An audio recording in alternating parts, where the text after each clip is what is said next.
The arrest of Dominique Strauss-Kahn has turned the International Monetary Fund into front-page news and cast a harsh light on its dysfunctional workplace culture.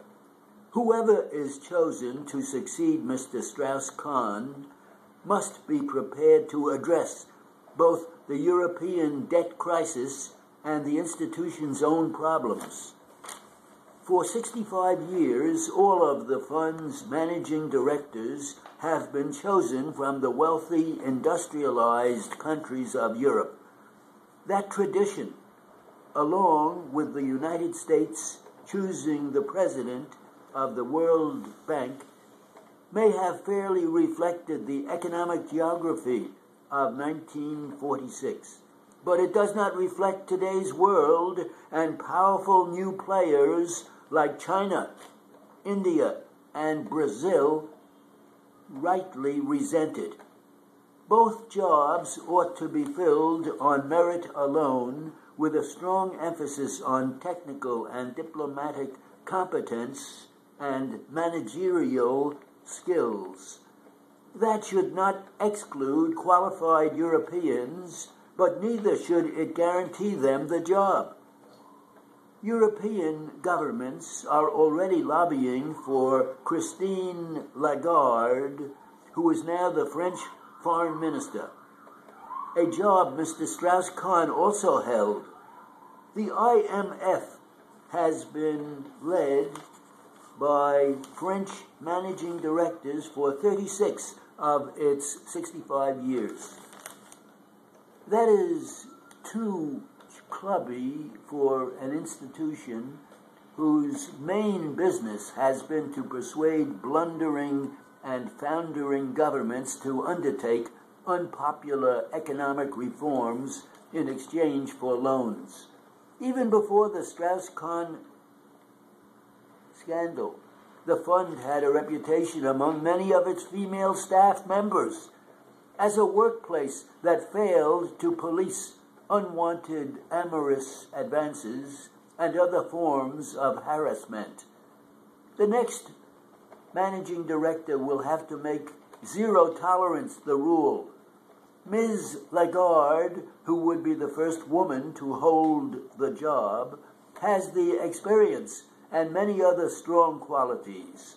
But there are other talented candidates to consider, including Thurman Shamou, Singapore's finance minister and chairman of the IMF's Financial Committee, and Arminio Neto, a former head of Brazil's central bank and an architect of the nation's successful economic reforms. Voting on the governing board is weighted by historic economic heft. So if the European Union lines up behind Ms. Lagarde, no single developing world alternative emerges, and Washington backs Europe's choice, there may be no real contest. It would be better for the IMF and for the winner if there was. The peaceful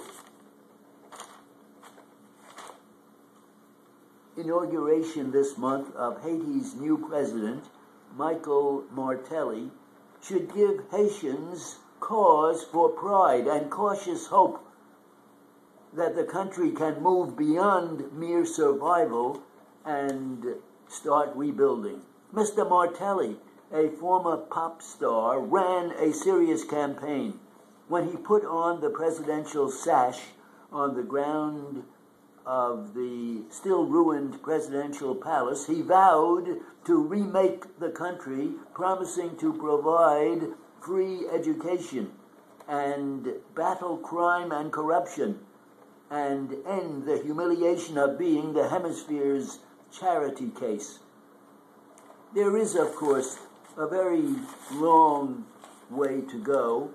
Well over 500,000 Haitians are still without homes, many living in camps where disease and violence are unchecked. Mountains of rubble remain. The cholera epidemic is present and will only spike as the rains get worse. Great prospects like a textile factory in a giant industrial park have not moved much beyond press releases. The untested Mr. Martelli will have to show adroitness, not bluster.